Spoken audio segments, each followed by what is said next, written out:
And there we go. Hello, good morning, everybody, and welcome to this webinar. This is a webinar for our SBS Call for Experts 2024 to represent SMEs in standardization work at European and international levels. And the aim, The aim of our webinar today is to introduce to you the Call for Experts that was launched by Small Business Standards in June. In this webinar, we'll first introduce Small Business Standards for those of you that may not be familiar with our organization, and then we'll go more in detail through the call. The aim of the call is to select experts to represent the interests of SMEs in standardization work, both at European and international level. And now, the webinar will be introduced by three speakers, i.e. me. Please allow to introduce myself. Frederick Dufour, Standardization Officer and Expert Coordinator, there I am. And together with Miss Valia Tiala here, and Mr. Andrea Raffaele, both of them expert coordinators, just like me, will go together more in detail regarding the call and introduce you both to SBS and to the details of the call. So now, if you have any questions, please use the Q&A and the questions and answers panel on the button at the top of your screen, not the bottom of your screen, at least on my screen layout, to submit your questions. All your questions will be answered. We hope we'll be able to answer all of your questions at the end of the webinar. Please be aware that participants are muted. You have the possibility to ask your questions at any time during the webinar by using the questions and the answers panel that appears on your screen. After the webinar, we'll make the slides and the recording available along with all, and will provide you with the answers to all the questions you raised. The presentation will last around 20 to 30 minutes, and then we'll do our utmost to answer all the questions at the end.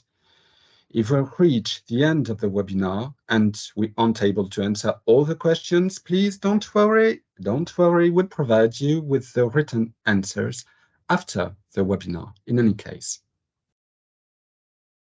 Now, you may wonder, all of you, what is Small Business Standards? What is SBS exactly? So please let me start the presentation by introducing SBS, our role, and what we do, so that you can better understand the content of this actual call for experts. First of all, a small summary about SMEs across Europe. As we know, SMEs, small and medium enterprises, are a key part of the European economy. SMEs and crafts represent up to 99.8% of all businesses. And these SMEs account for more than 20 million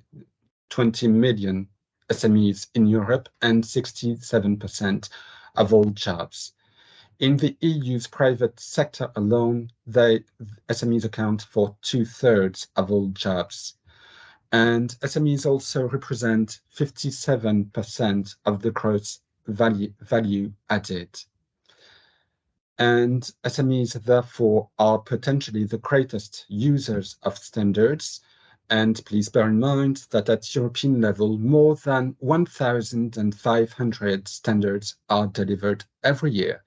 So this is important to point out that it's necessary that SMEs participate in discussing, writing and updating standards, and that SMEs really participate to the standardization process so that their needs are taken into account and so that SMEs can fully benefit from standards and standardization at large.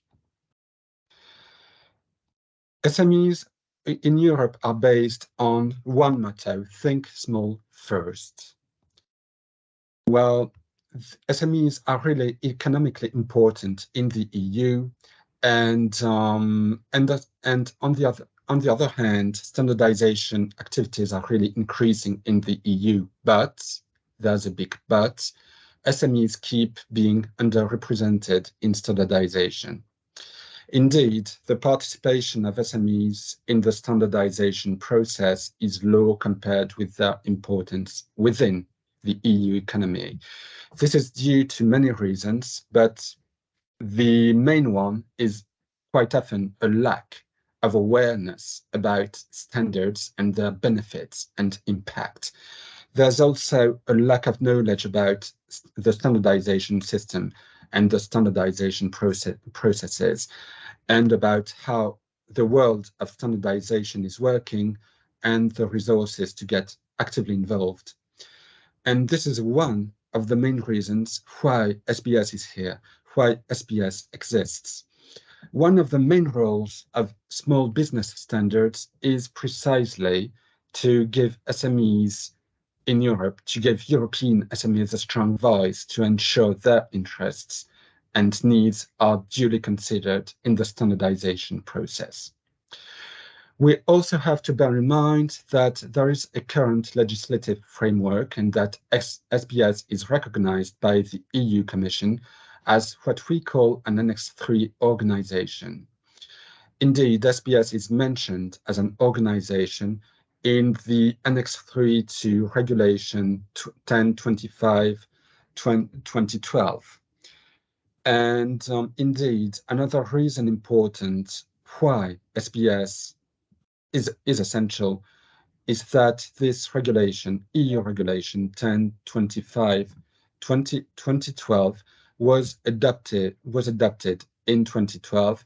This is a regulation that concerns European standardization, and one of its objectives is to make the European standardization system as inclusive, transparent, and open as possible by ensuring that all stakeholders, especially SMEs and societal stakeholders, are better represented in the standardization process. This is one of the main aims of this legislation, basically. And here are all the members of SBS, all the member organizations that are part of the SBS system. These include European and national associations representing crafts and SMEs. The SBS membership includes both horizontal organizations representing SME interests in general, but also sector-specific SME organizations representing their interests in that specific sector. Now, regarding SBS's mission, you can see on the screen the three main tasks which are within the scope of SBS's mission and reason of being and reason of existing. The three main goals of small business standards are to represent the SMEs in the standardization process, both at European and, since standards are increasingly being developed at international level and at European level. It is SBS also aims at raising awareness, the awareness of SMEs about the importance and benefits of standardization. And finally, SBS aims at motivating SMEs to really actively engage in the standardization process. Now, what does SBS do, basically and practically? SBS is representing and supporting SMEs in standardization. If I say it this way, you may wonder, what does it mean exactly? How does SBS represent and support SMEs in standardization? Well, basically, SBS carries out many activities, but there are a couple of activities types I would like to highlight whilst taking into account the content of this call.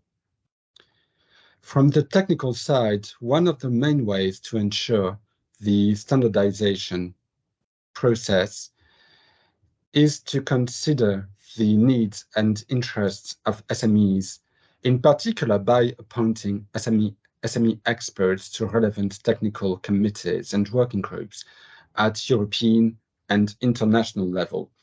Currently, we have 71 SBS experts working in around 240 technical bodies, technical committees, standing committees, working groups, and all over approximately 20 different sectors and different activities.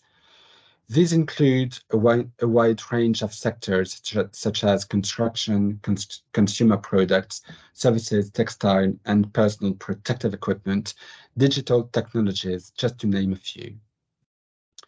We also try to ensure that the standards developed are SME compatible and that they meet SMEs' means and needs, and therefore we develop and promote tools such as the SME compatibility test.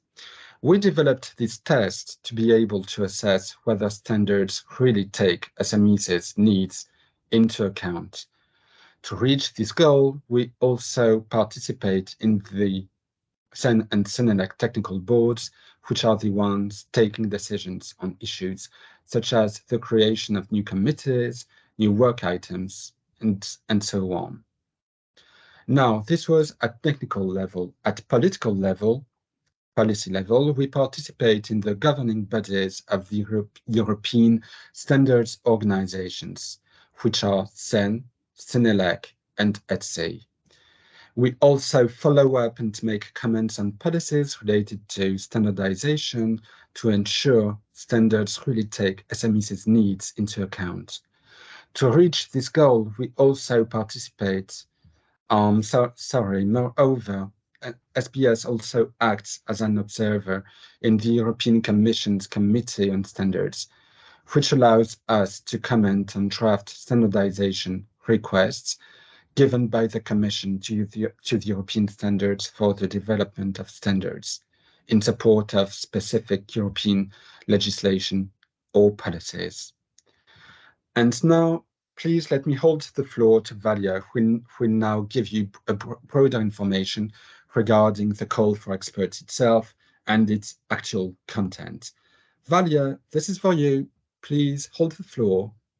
Thank you very much, Frederick, for explaining the background of the call. So, as you said, I will just go now to some further details.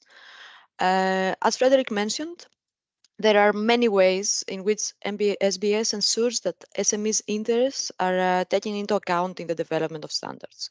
The most important one, that is the reason that you're here today, is the appointment of experts in different technical committees, subcommittees, and working groups of standardization organizations, both European and international. This call is open to any candidate with any kind of technical expertise, which in a topic that is important for standardization and is important for SMEs. This is something that you need to keep in mind. There is a list we will provide you the presentation afterwards, and you can see the links that are there. If you click on those links, there is a list of priority topics that we have identified already. But we especially welcome applications in these fields. But of course, you can apply for any technical committee that is out there if you explain why you think it is important for SMEs and prove that you have the expertise to be there, of course. In any case, even if you apply for a technical committee that is in the list, you still need to justify your application. Then the call includes a series of links in the last page. So we have included the link to the call in the last bullet point. And if you go there, you can see that we have some links that can help you find the technical committee that is relevant to your expertise. Another important point that you need to keep in mind is that to a great extent, SBS is funded by the European Commission and EFTA. So the final appointment of experts, even if we see an application that we like a lot, the final appointment, the final word is on the approval of the work program and the budget by the European Union and by EFTA. But also the governing bodies of SBS, the General Assembly, let's say, because we are an NGO. The appointment is valid for 1 year, so from January to December 2024, but it is renewable. So this means that if you were an expert this year, 2023, you need to reapply to become an expert next year. We will talk more about this later. The deadline is 11th of September, so you have still 10 days. It's quite some time that you can prepare. But please keep in mind that if you send the application on 12th of September, they cannot be considered. We have to follow some specific rules because, as we said, we are funded by the European Commission, so we have to be transparent, and we cannot accept late applications in any case. Then, what are the main expectations that we have from you in case you are selected? The first point is that experts that are selected will have to represent European SME position. This means that their comments and the work that you will do in the working group in the committees need to convey a common European SME position and not your own or the one of your company. Of course, ideally they would be the same position, but sometimes you will need to, so for some details, maybe you will need to discuss with us this and see what is a common European position. Another thing to be stressed is that, of course, you are expected to attend all the meetings of the committee or working group that you are appointed. Most of the meetings today happen online, but there are still some that happen in person, and you are expected to be able to go there and attend. Of course, you are expected to submit comments and analyze the discussions in the bodies that you are, and be active in this committee.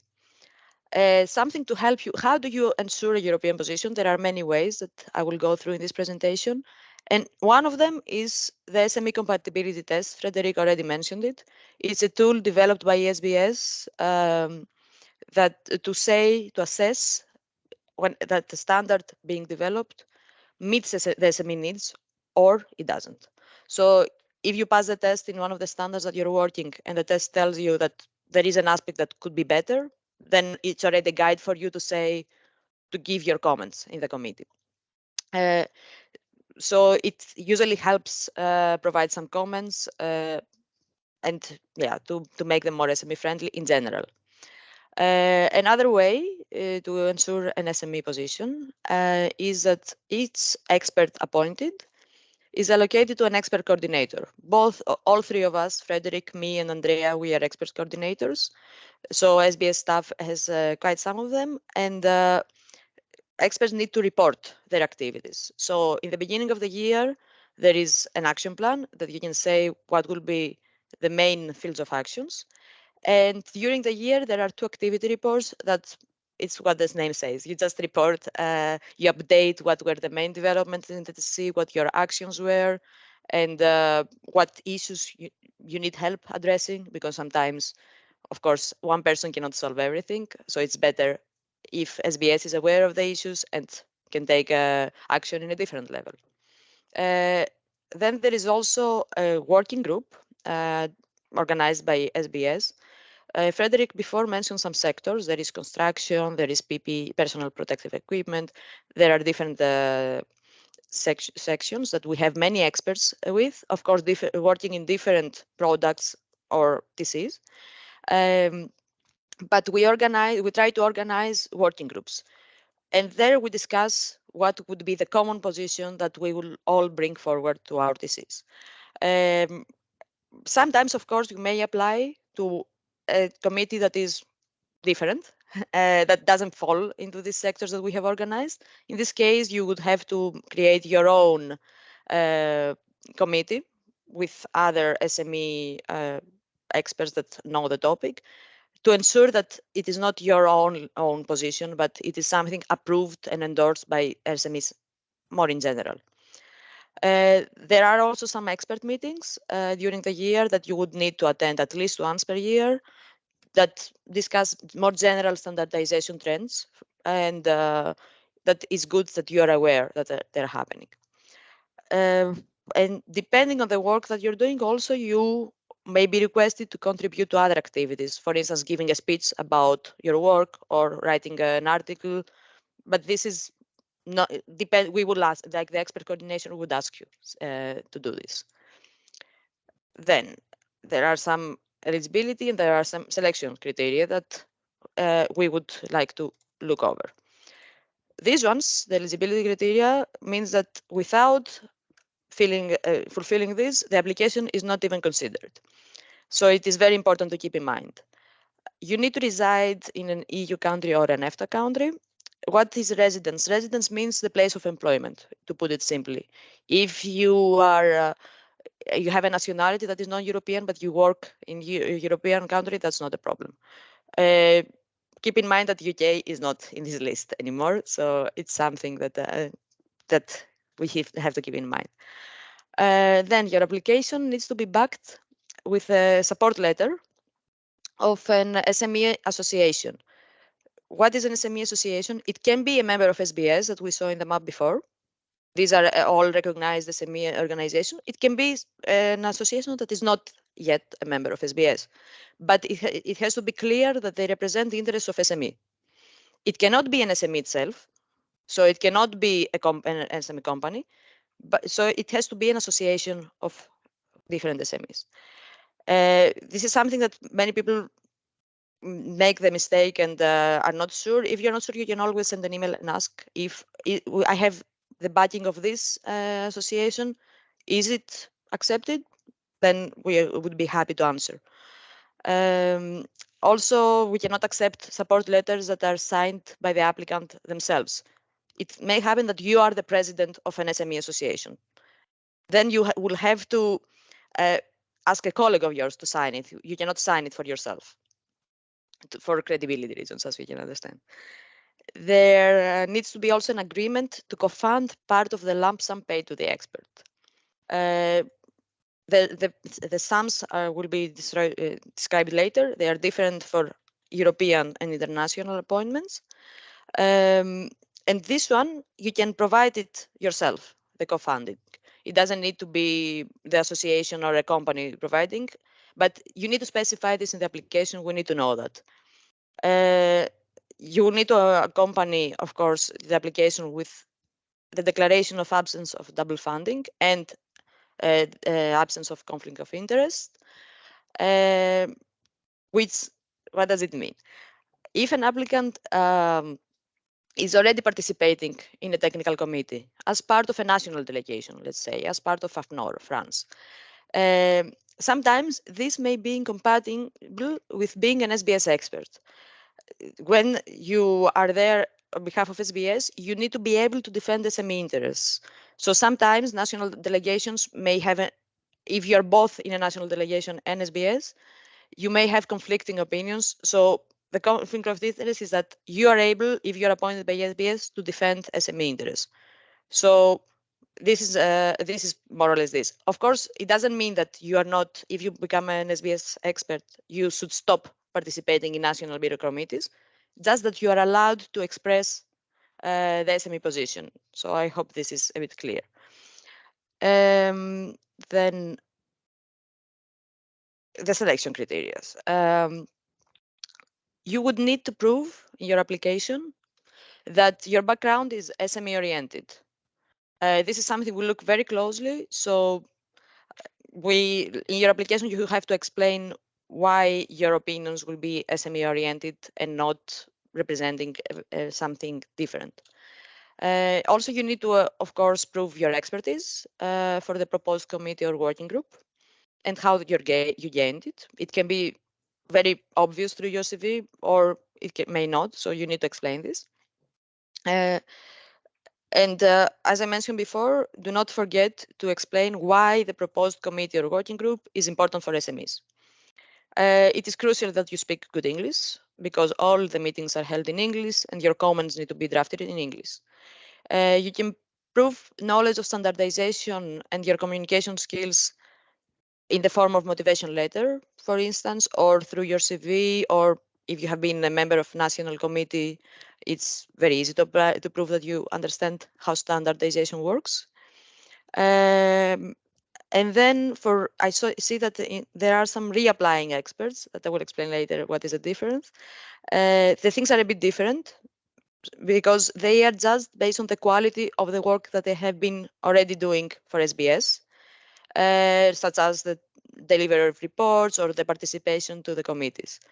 So the things that we will see more details in the forms, but if you're a new expert, we need to know who you are. If you're reapplying, we already know, so things are a bit different. The application need to include at least one technical committee and a working group. Some people forget, they just put the topic of interest, I don't know, digital construction. That doesn't mean anything. You need to point out the specific technical committee working group covering the topics that you would like to participate in. Otherwise, we cannot consider your application. It doesn't have the information we need. To find the disease, as I said, there are some links in the form that can, in the open call, that can help you if you're not sure which disease is working on your topic. If you go to the websites of SEN, for instance, you can find out. Something to keep in mind is that we have the right to appoint maximum one expert per working group.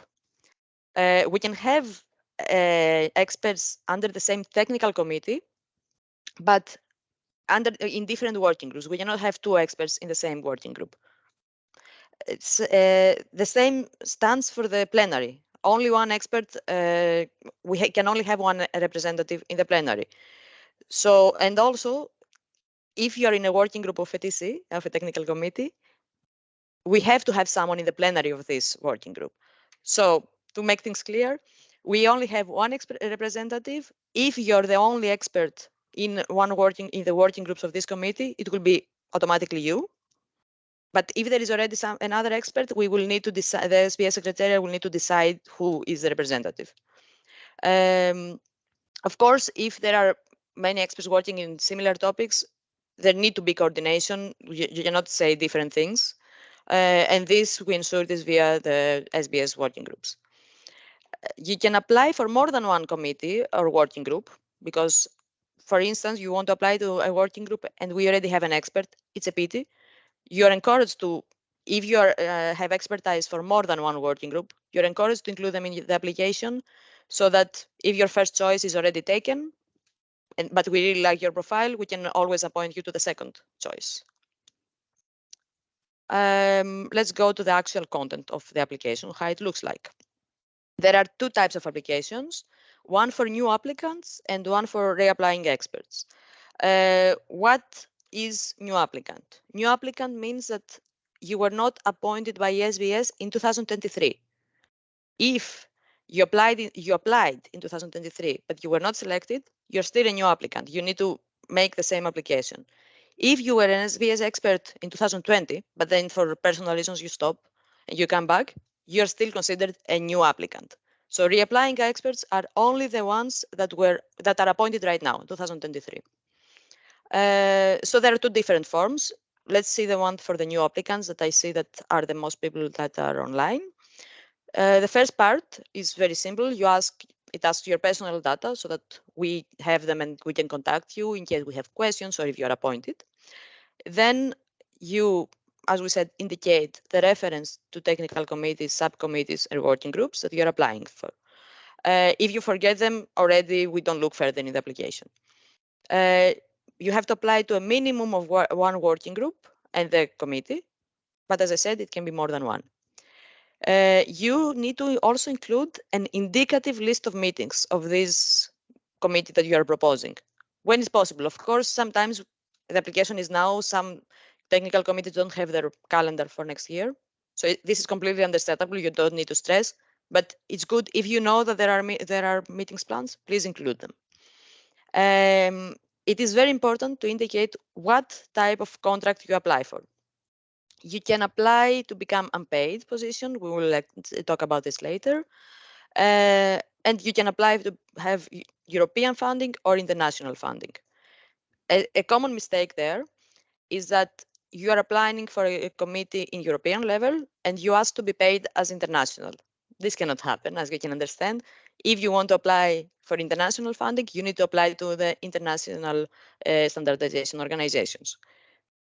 Maybe you will apply for both a European and international organization. Then you will need to indicate, you can choose what is better for you, what type of expert, what kind of payment you wish to have. Or you can balance it based on where you think most work will happen, because maybe you will apply for a working group in ISO just to follow the discussions, and your main work will be in SEN. Then it's more natural to have the European payment. Of course, these are depending on the budget that we get. We may come back to you and discuss with you that you asked for an international, but you're also representing in European organizations. Would you wish to go with a different payment? These all depends on the budget and the money we have. It's already explained many times, but I like to repeat it. You need to explain your motivation and the relevance of this committee to SMEs. This is taken very seriously in your selection procedure. Similarly, you need to explain how you meet the other selection criteria that we mentioned before. You simply describe what your skills and knowledge are and how you gain them, like when you're applying for a job. Again, then you need to provide contact details of your supporting SME association, 1, and of the co-funding organization, 2. It can be the same, it may not be the same. Third, you need to tell us who you would like to conclude the contract with. It can be you as an independent expert, SBS having a contract directly with you. It can be your employer. It can be another organization. We need to know this, and we especially need to know if this entity is VAT registered, so that we know the actual costs and calculate accordingly. Then it's obligatory that you sign the declaration of honor, that it is included in the application. So do not forget to sign this, please. And do not forget to attach the letter of support from the SME organization and your CV. So for a complete application, to sum up, we need to have the form filled for a new applicant, the form filled with all the sections signed, the CV, and the support letter signed of a recognized SME association. If some of those are missing, then the application is not considered. So for reapplying experts, I saw there are some in the audience, so I will mention very quickly. The form is a bit more simple because we already have all the information we need, most information we need. What is important to mention is that if you wish to apply to a new working group further what you were doing last year, we need further justification of the skills and the SME relevance. So if you're applying for the same appointments than last year, it's fine. We don't need much information, but if for everything new that you're applying, you need to reapply as a new expert, kind of, but in a different form, this form, the reapplying form. And of course, you need a new letter of support, a renewed one, not a new, the same organization as last year, but they still support you, new signature and everything. A new CV is not obligatory, but if there is something important you would want to highlight, that you changed the job or that you got a promotion, you're always welcome to send it to us if you need to indicate something. Now, I would like to say some things for unpaid experts. You can apply as an unpaid expert for personal reasons, but you need to keep in mind that the tasks and the obligations remain the same. So it's not that oh, I'm paid, so I don't want to spend too much time for SBS. No, like if you are an SBS expert, you have the same obligations or the other ones. This needs to be very clear. The only difference is the payment contract. So the application would also need to have all the information that we have for the paid experts. The only thing that you, of course, don't need to fill in is the co-funding rate. And in case you want to apply for more than one working group, but only be paid for some of them, you need to indicate, we need to have clarity which technical committee, which working group you wish to be paid for and which you don't wish to be paid for. It is very easy to do that in the application. So now I will give the floor to my colleague Andrea to explain more about the contract and co-funding. Thank you, Valia. So yeah, now we will move on to the last section of this webinar that concerns more the financial side, and then a little bit of a roundup of what has been said so far in terms of criteria, prerequisites. So here, as it was mentioned before, once you are nominated, once you are selected, you will enter a one-year contract as SBS expert. The one-year contract covers the calendar year, so January to December. That is why we carry out the application and selection at this time of the year, so that in January, already at the beginning of the year, the expert can immediately step into the role, his or her role, and start contributing right away. As Valia mentioned, unpaid contracts as possible, but I would say the majority of experts either conclude so-called European contracts, so to European technical bodies, SENS, ELEC, ETSI, or an international contract. The contract that would be ISO or IEC. As you can see here, the rates are quite different. It's 10,200 for European technical bodies and 17,142 for international bodies. Obviously, that is linked to the fact that for the international, there is still an element, a variant concerning travel, concerning costs of travel. Although obviously now virtually all meetings of international standardization bodies and also European standardization bodies are also held online. We know, and you know if you're already involved in standardization, that there is often an added value in attending in person, even if the online option is available. That is why we still do carve out some extra funding for for traveling consideration. And this is very important. These two sums that I listed above are lump sum. So they are not linked to reimbursements or any other kind of like interactions throughout the year and exchanges throughout the year. It's a lump sum. It's a lump sum that is divided into three tranches that are linked to the deliverables that were mentioned before in the previous part of the presentation. That is to say, one for your action plan, normally presented in the spring or in the early part of the year, and then the two activity reports that are normally one over the summer and one at the end of the year. So that is how the three branches of the lump sum are distributed and spread out, also to link them to effective activities and link them to the deliverables that have to be carried out as SBSM. As partly mentioned before, but here we go a bit more in detail, the selection and the activation of the contract is conditioned to a co-funding. So a co-funding that is paid out either by the expert or by the supporting association, and that covers the part of the lump sum that is paid out for your services as SBS experts. As you can see, is around 1,350 euros for the European contracts and a bit over 2,200 for international contracts. There are, on top of the, let's say, geographical or the like SDO related considerations, there are also two types of contracts that can be concluded.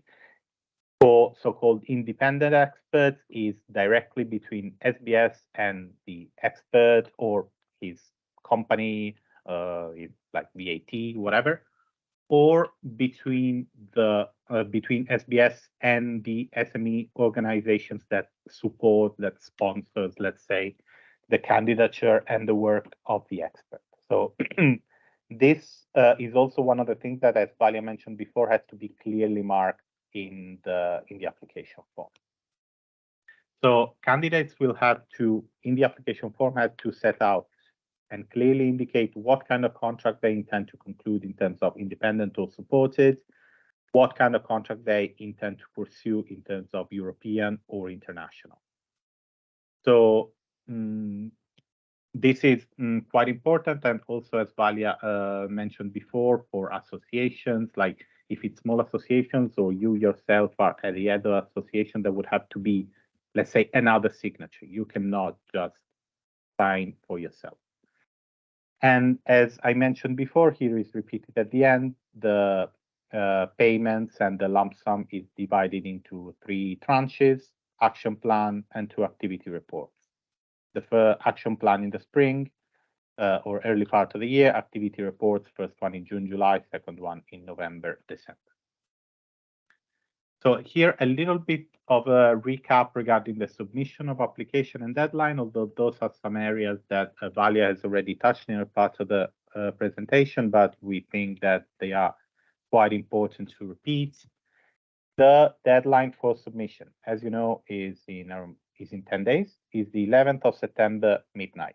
This is a strict deadline, as we will see again closing this presentation. Any application sent after this deadline will be automatically disqualified. So there is the door closes. So please do account for taking a day or 2 or whatever to make sure that there are no hiccups, no technical problems, and then indeed the application is sent in a timely manner.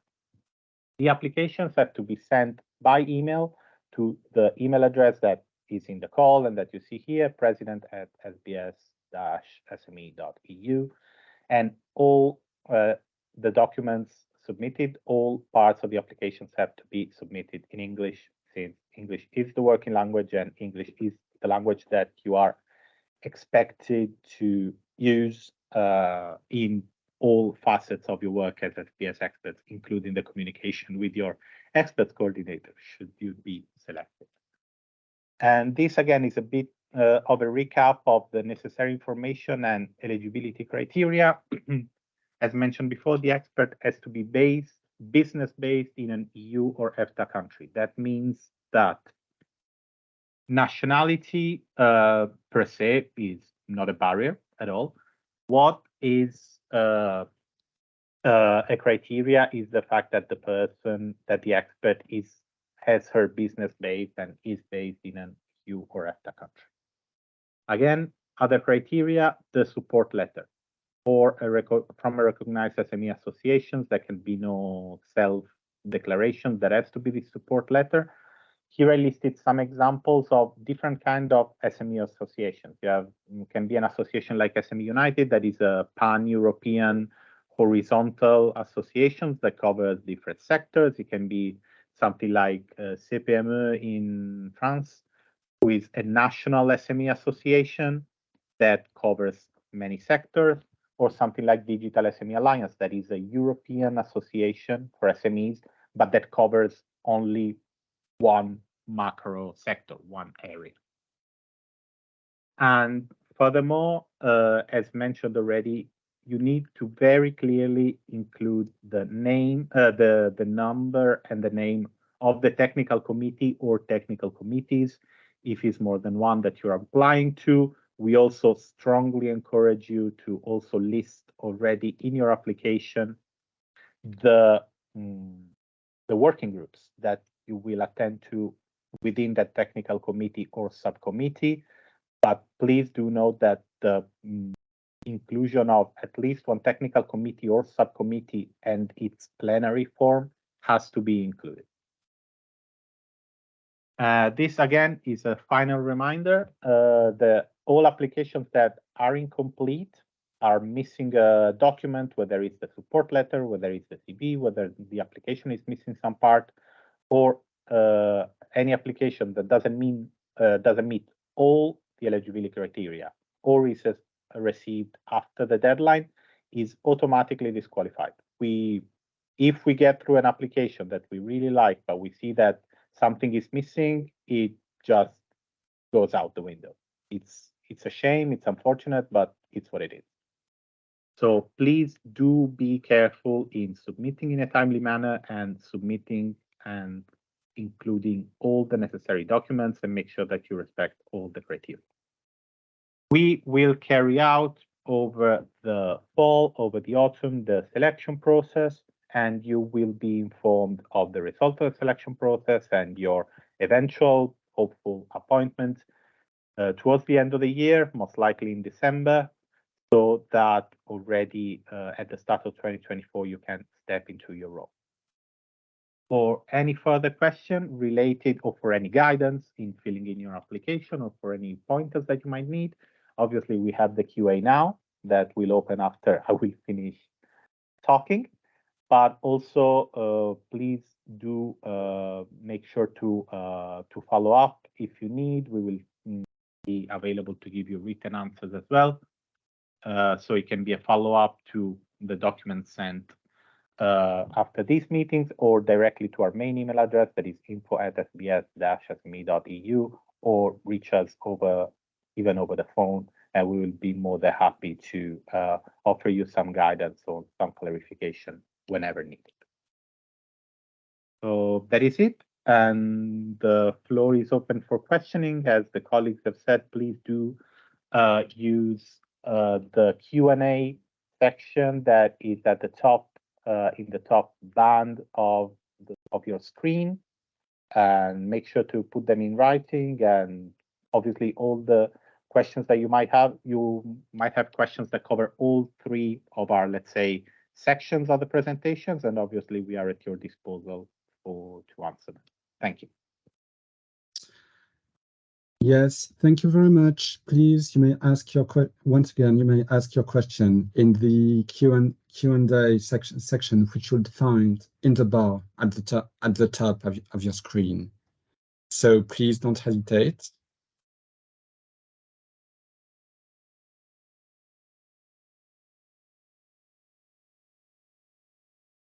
Any question? Nope. Sounds like we have been exceptionally clear, but please do not be shy. And there are no silly questions.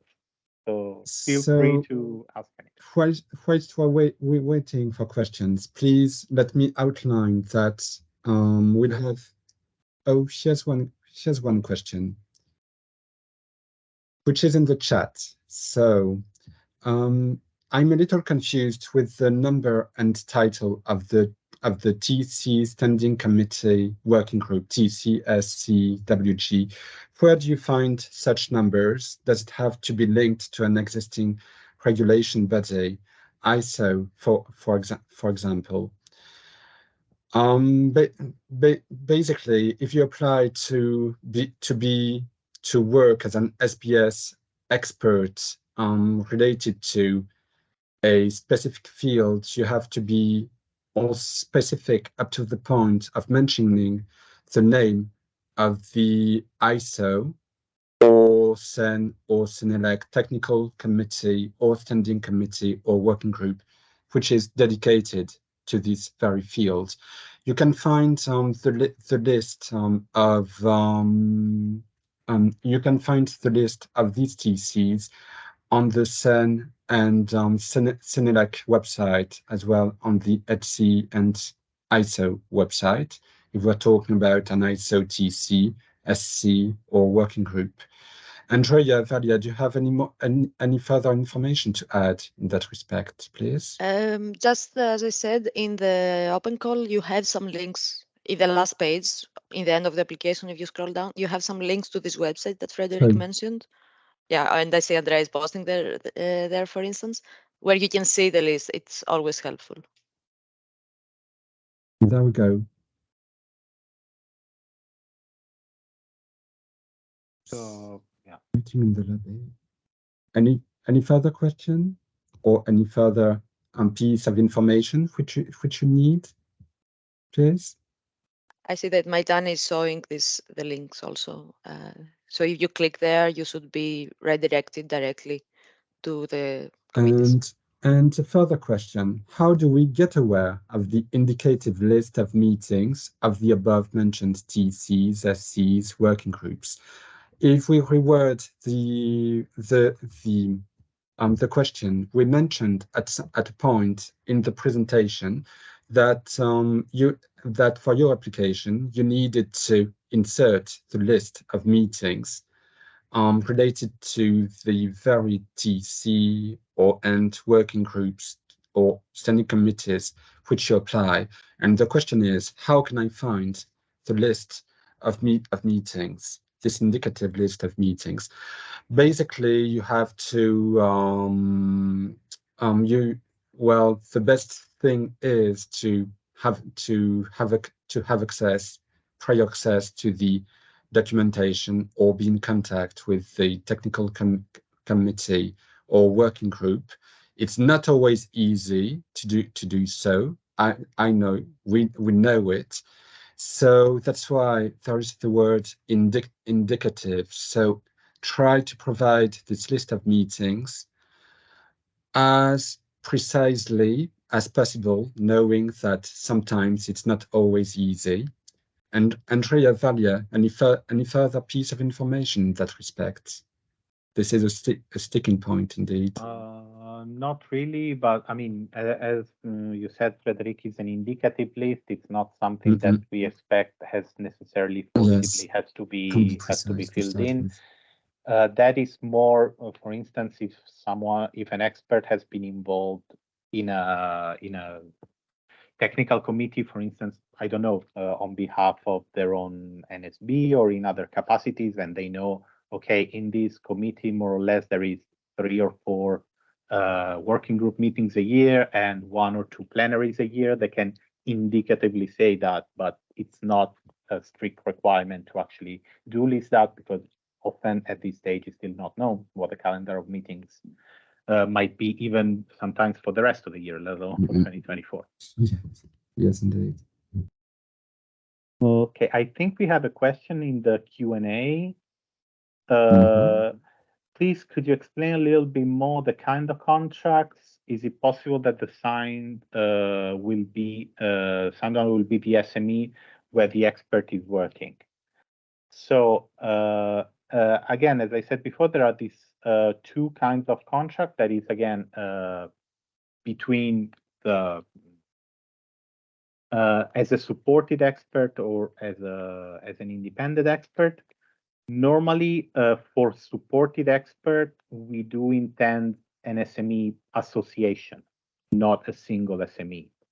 And equally, the sponsoring letter, the supporting letter, has to come from an SME association, not from a single SME. If the expert work in an SME directly, that would be akin to independent expert out of the 2, rather than supported expert. Since by supported, we do intend an SME association, not a single company, not a single SME. Hope that clarifies. If I can maybe complement Andrea. So the answer, simple answer is yes. You can have the contract signed by your company or the company you work in, and then you will be an independent expert, as you said, Andrea. Maybe something that you mentioned and you had in the slide, but maybe it's important to mention, because sometimes we have difficulties with this. Keep in mind that whoever signs the contract is the organization or the person that sends us the invoice. Because we had in the past someone, for example, that had the contract on his name, but then we receive invoices from the company. If you intend to invoice through a company, the contract needs to be signed by that company. If you intend to issue invoices yourself, should be yourself. And if it's an association that is going to invoice, is the association that needs to sign the contract. So that's also very important to avoid afterwards issues, because as you might imagine, we need to we follow an audit as well, and we need to justify that the contract, the one signing the contract, is also the one invoicing and not someone else.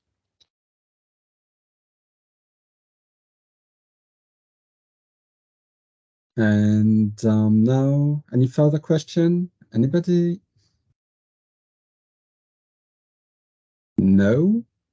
Yes?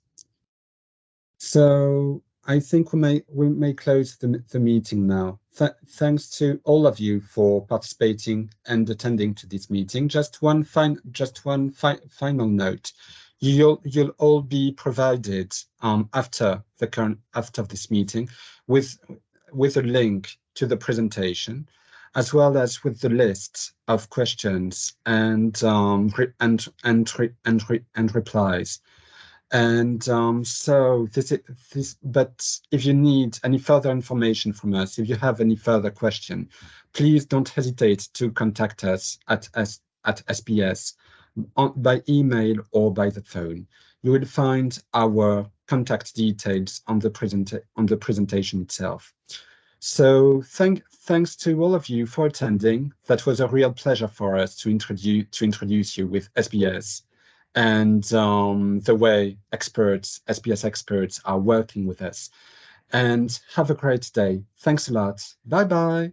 Thank you. Thank you. Bye. Thank you. Bye.